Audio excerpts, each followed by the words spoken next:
ചെർണോബിൽ ആണവ ദുരന്തം നടന്ന സമയത്ത് നിങ്ങൾക്ക് അവിടെ സന്ദർശിക്കാൻ ഒരു അവസരം കിട്ടിയെന്ന് വിചാരിക്കുക. നമുക്കറിയാം ആണവ ദുരന്തം നടന്ന ഉടനെ ആർക്കും അവിടെ പോകാൻ കഴിയുമായിരുന്നില്ല. എന്നാൽ സപ്പോസ് അതിനൂതനമായിട്ടുള്ള സ്യൂട്ടുകൾ നമ്മുടെ കയ്യിലുണ്ട്, അവിടെ നമുക്കൊന്ന് സന്ദർശിക്കാൻ കഴിയും. അങ്ങനെ ചെന്ന് കഴിഞ്ഞാൽ അവിടുത്തെ സ്റ്റീം ഡിസ്റ്റിലേഷൻ കണ്ടെയ്നറിൻ്റെ അരികിലായിട്ട് നമുക്കൊരു വലിയ വസ്തുവിനെ കാണാൻ കഴിയും. ചെർണോബിലിൽ ആണവ ദുരന്തം സംഭവിച്ചതിന് ശേഷം ഏറ്റവും കൂടുതൽ ഡെഡ്ലി ആയിട്ടുള്ള ഒരു പദാർത്ഥമായിട്ടാണ് അതിനെ കണക്കാക്കുന്നത്. പേര് elephant foot. 1986 April 19 RBMK reactor 4 പൊട്ടിത്തെറിക്കുന്നത്. യുക്രൈനിലെ ചെർണോബിലിൽ സ്ഥാപിച്ചിരുന്ന ആണവ നിലയത്തിൻ്റെ ഏറ്റവും വലിയ പ്രത്യേകത അതൊരു RBMK റിയാക്ടർ ആയിരുന്നു എന്നുള്ളതാണ്. സാധാരണ എല്ലാ ആണവ നിലയങ്ങളും പ്രവർത്തിക്കുന്ന രീതിയിലാണ് പ്രവർത്തിക്കുന്നതെങ്കിലും ചില അടിസ്ഥാനപരമായിട്ടുള്ള മെഷേഴ്സിലും ഉപകരണങ്ങളിലും RBMK റിയാക്ടറുകൾക്ക് വ്യത്യാസമുണ്ട്. അത് സോവിയറ്റ് യൂണിയൻ വികസിപ്പിച്ചെടുത്ത അവരുടെ തന്നെ യുണീക്ക് ആയിട്ടുള്ള ഒരു മെത്തേഡ് ആയിരുന്നുവെങ്കിലും അതിനൊരുപാട് പ്രശ്നങ്ങളുണ്ടെന്ന് അക്കാലത്തുള്ള ചർച്ച നടന്നിരുന്നു. സാധാരണ ഒരു ആണവ നിലയം പ്രവർത്തിക്കുന്നത് യുറേനിയത്തിൻ്റെ ന്യൂക്ലിയർ ഫിഷൻ റിയാക്ഷനെ നിയന്ത്രിച്ചിട്ട് അതിൽ നിന്ന് കിട്ടുന്ന ഊർജ്ജത്തെ സ്റ്റീമാക്കി മാറ്റി ആ സ്റ്റീമിനെ ഉപയോഗിച്ച് ടർബൈൻ കറക്കിയതിന് ശേഷം വൈദ്യുതി ഉണ്ടാക്കിക്കൊണ്ടാണ്. വൈദ്യുതി ഉണ്ടാക്കലാണല്ലോ ആണവ നിലയങ്ങളുടെ ഏറ്റവും പ്രധാനപ്പെട്ട ലക്ഷ്യം. എന്നാൽ ഈ യുറേനിയം പൊട്ടിയൊലിച്ച് ചൂടായി അത് പിന്നീട് രൂപാന്തരപ്പെട്ട ഒരു സാധനമായിരുന്നു കോറിയം. ഈ കോറിയം പിന്നീട് രൂപപ്പെട്ട മറ്റൊരു സാധനമായിരുന്നു എലിഫന്റ് ഫുട്ട്. ഈ എലിഫന്റ് ഫുട്ടിനെ നേരിട്ട് കാണാനോ പരിശോധിക്കാനോ വർഷങ്ങളോളം ഗവേഷകർക്ക് സാധിക്കുമായിരുന്നില്ല. പകരം ആണവ റിയാക്ടറിൻ്റെ അകത്തേക്ക് മനുഷ്യനില്ലാത്ത റോബോട്ടിക് ഉപകരണങ്ങളെ വിട്ടതിന് ശേഷം അതിൻ്റെ ഫോട്ടോഗ്രാഫിൻ്റെ അടിസ്ഥാനത്തിലാണ് ഈ ഒരു വിചിത്രമായ വസ്തുവിനെക്കുറിച്ച് മനസ്സിലാക്കുന്നത്.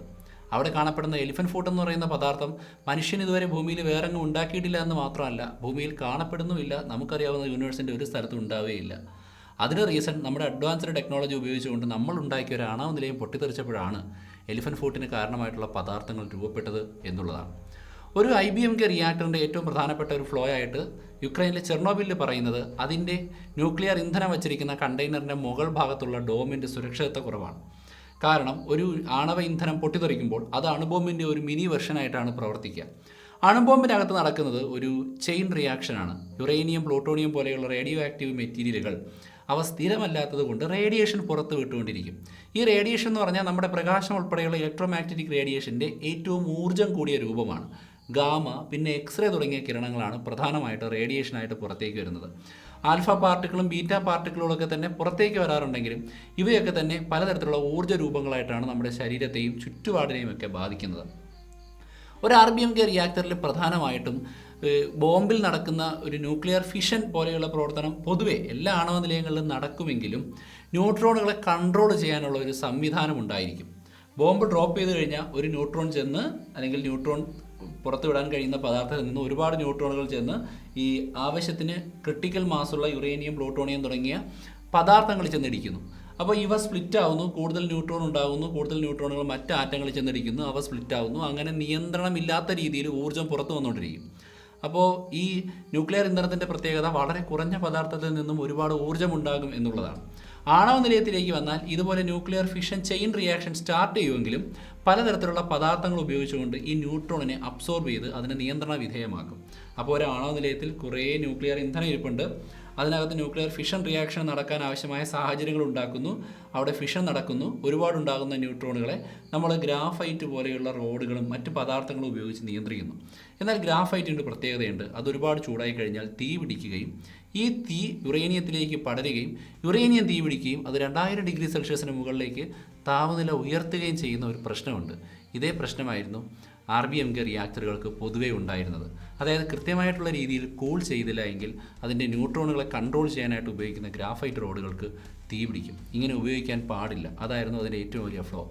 പക്ഷേ ചെർണോബിലിൽ സംഭവിച്ചതും ഇതേ കാര്യമാണ്. കൃത്യമായ രീതിയിൽ കൂളിംഗ് സംവിധാനം നിയന്ത്രിക്കാൻ കഴിയാതെ വന്നതോടുകൂടി ഗ്രാഫൈറ്റ് റോഡുകൾ ഇറക്കി ചെയിൻ റിയാക്ഷൻ ഒഴിവാക്കാൻ ശ്രമിച്ചുവെങ്കിലും ആണവ നിലയത്തിൻ്റെ ന്യൂക്ലിയർ ഇന്ധനത്തിന് തീ പിടിച്ചു.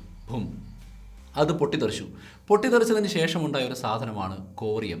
അതായത് സമ്പുഷ്ടീകരിച്ച യുറേനിയത്തിൻ്റെ 2000 ഡിഗ്രി സെൽഷ്യസിന് മുകളിലുള്ള ചൂടും അവിടെയുള്ള കോൺക്രീറ്റും തീ പിടിച്ച ഗ്രാഫൈറ്റിൻ്റെ ഉരുകിയ രൂപവും എല്ലാം ചേർന്നുകൊണ്ട് പതിയെ ആ കണ്ടെയ്നറിന് പുറത്തുള്ള സ്ഥലങ്ങളെല്ലാം തന്നെ ഉരുക്കി താഴേക്ക് ഒഴുകാൻ ആരംഭിച്ചു. ഈ ഒഴുകുന്ന കൂട്ടത്തിൽ കയ്യിൽ കിട്ടിയ എല്ലാത്തിനെയും ഉരുക്കി ഒരു അഗ്നിപർവ്വതത്തിൽ നിന്ന് ഉരുകി ഒലിക്കുന്ന ലാവ പോലെ താഴേക്ക് വന്ന് പിന്നീട് മാസങ്ങളോളം കൊണ്ട് തണുത്തുറയുകയാണ് ചെയ്തത്. ഈ കോറിയം എന്ന പദാർത്ഥം ഉരുകി ഒലിച്ച് ഈ പറയുന്ന ന്യൂക്ലിയർ ഇന്ധനം സൂക്ഷിച്ചിരുന്ന കണ്ടെയ്നറിൻ്റെ ഏറ്റവും താഴെയുള്ള ഭാഗത്ത് വന്ന് ഡെപ്പോസിറ്റ് ചെയ്തിരിക്കുന്ന രൂപത്തെ വിളിക്കുന്ന പേരാണ്, ആ ബ്ലോബിനെ, ആ വലിയ രൂപത്തെ വിളിക്കുന്ന പേരാണ് എലിഫന്റ് ഫുട്ട്. അത് ഗ്ലാസ് പോലെ നല്ല ചൂടായതുകൊണ്ട് രൂപപ്പെട്ട പല പാളികളായിട്ട് നിലനിൽക്കുന്നുണ്ട്.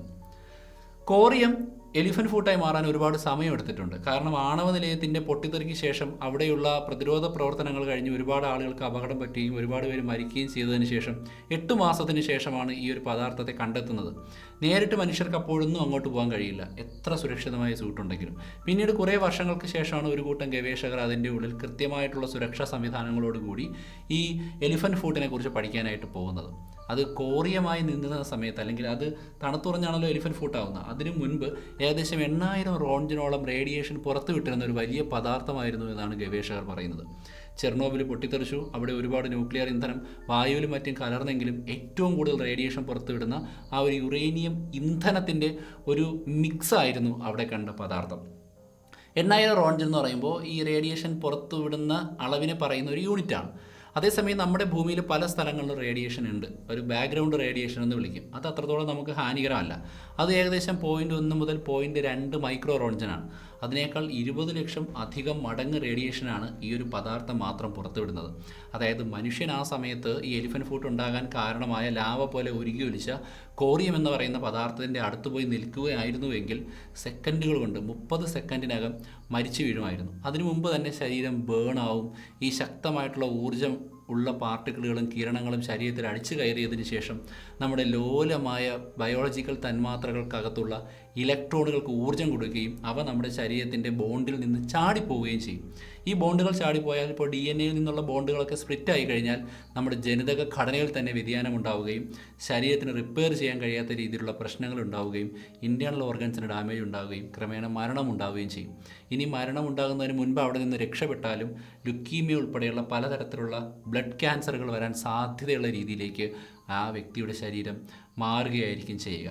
ഇപ്പോൾ നമ്മളവിടെ ചെന്ന് കഴിഞ്ഞാൽ ഈ എലിഫന്റ് ഫൂട്ട് എന്ന് പറയുന്നത് ഏകദേശം 800 റോൺജനോളം റേഡിയേഷനാണ് പുറത്തുവിടുന്നത്. അതായത് കൃത്യമായിട്ടുള്ള സ്യൂട്ടൊക്കെ ഇട്ടതിന് ശേഷം കുറച്ച് നേരം അതിൻ്റെ അടുത്ത് പോയി നമുക്ക് ഗവേഷണങ്ങളൊക്കെ നടത്താം. അത്രത്തോളം എക്സ്പോഷർ ഉണ്ടാകാതിരുന്നാൽ മതി.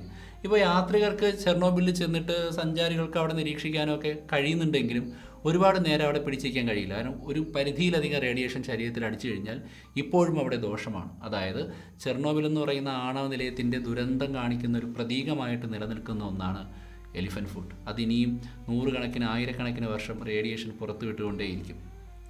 ചെർണോബിൽ കഴിഞ്ഞാൽ മറ്റൊരു ആണവ ദുരന്തമുണ്ടായ പ്രധാനപ്പെട്ട സ്ഥലമാണ് ഫുക്കുഷിമ. 2011 ഒരു സുനാമിയുടെയും ഭൂകമ്പത്തിൻ്റെയും ഫലമായിട്ടാണ് ജപ്പാനിലെ ഫുക്കുഷിമ ആണവ നിലയം പൊട്ടിത്തെറിക്കുന്നത്. അവിടെ സുരക്ഷാ കാരണങ്ങൾ എന്നതിലുപരി അതിൻ്റെ ഒരു ഘടന നിലനിന്നിരുന്ന, അല്ലെങ്കിൽ ആ ഒരു സ്ട്രക്ചർ നിലനിന്നിരുന്ന പ്രദേശത്തിൻ്റെ അസ്ഥിരതയ്ക്കും വലിയ പ്രാധാന്യം ഉണ്ടായിരുന്നു. അവിടെയും കോറിയം രൂപപ്പെട്ടിട്ടുണ്ടെങ്കിലും ആ ആണവ നിലയം നിലനിന്നിരുന്ന സ്ഥലത്തിൻ്റെ അന്തർഭാഗത്തേക്ക് അത് പോയിരിക്കാനാണ് സാധ്യത. അവിടെ ഇപ്പോൾ കണ്ടെയ്ൻ ചെയ്ത് വെച്ചിട്ടുണ്ട്. ചെർണോബിലും ഇതേപോലെ കണ്ടെയ്നറൊക്കെ വെച്ച് വലിയ രീതിയിലുള്ള മൂടിയൊക്കെ വെച്ച് റേഡിയേഷൻ പുറത്ത് വിടാത്ത രീതിയിൽ കണ്ടെയ്ൻ ചെയ്യുന്നുണ്ട്. പക്ഷേ ഇതിനെ വൃത്തിയാക്കിയെടുക്കാനോ ചെർണോബിലിൽ ഇനിയൊരു താമസം കുറേ വർഷത്തേക്ക് സാധ്യമാകാനോ കഴിയാത്ത വിധത്തിലുള്ള ആണവ ദുരന്തമാണ് സംഭവിച്ചത്.